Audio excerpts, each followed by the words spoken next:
Bayar listrik mahal, merupakan problema yang banyak ditemukan pada beberapa keluarga di sekitar kita.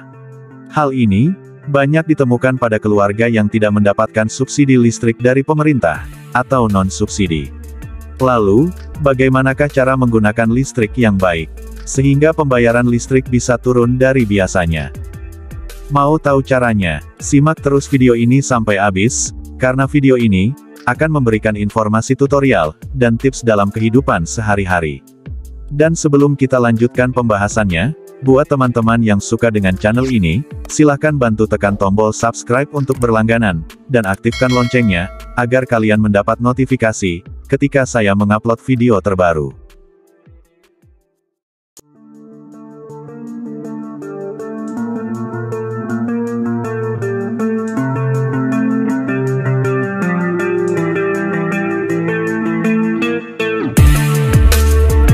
Oke bro, kita mulai saja pembahasannya. Saat kalian bayar listrik menjadi mahal, apa yang kalian pikirkan? Rata-rata, pelanggan listrik PLN hanya membahas tentang dapat subsidi listrik atau tidak. Padahal, selain subsidi listrik, ada beberapa hal yang perlu diperhatikan. Boros dan tidaknya listrik kita tergantung bagaimana cara kita menggunakan. Semakin banyak lampu dan elektronik yang digunakan, maka listrik akan bertambah boros. Jenis kabel, jenis lampu, serta jumlah jiwa dalam satu rumah, juga mempengaruhi jumlah tagihan listrik. Saya ulangi, jumlah jiwa dalam satu rumah, berpengaruh dengan jumlah tagihan listrik. Benarkah demikian? Kita bahas satu persatu. Ketika isi rumahmu hanya 2 orang, maka akan berbeda saat dihuni 7 orang. Aktivitas penggunaan daya listrik pasti akan meningkat, ketika jumlah anggota keluarga semakin bertambah. Hal ini disebabkan, penggunaan mesin cuci, pompa air dan lain sebagainya, akan bertambah kapasitas pemakaiannya. Listrik merupakan kebutuhan yang tidak bisa kita tinggalkan.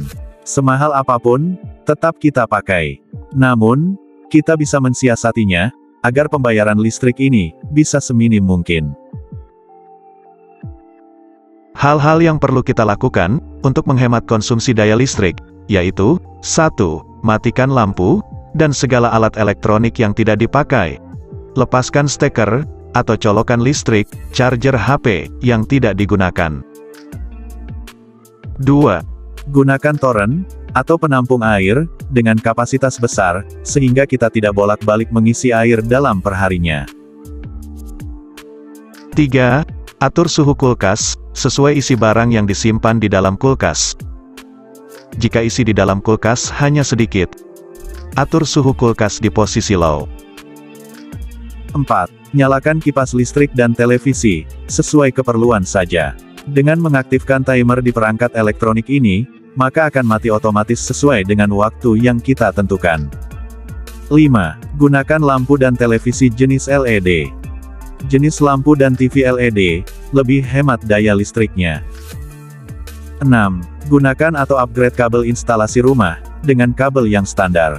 Gunakan kabel dengan kualitas baik, berintikan tembaga murni, dan diameter kabel yang sesuai terhadap beban yang digunakan. Jika kabel yang digunakan adalah kabel tembaga murni, dengan diameter yang sesuai, maka instalasi listrik tidak mudah panas, dan lebih hemat daya listriknya. Ketika 6 poin ini kita terapkan, insya Allah, pembayaran listrik rumah kita akan lebih minim.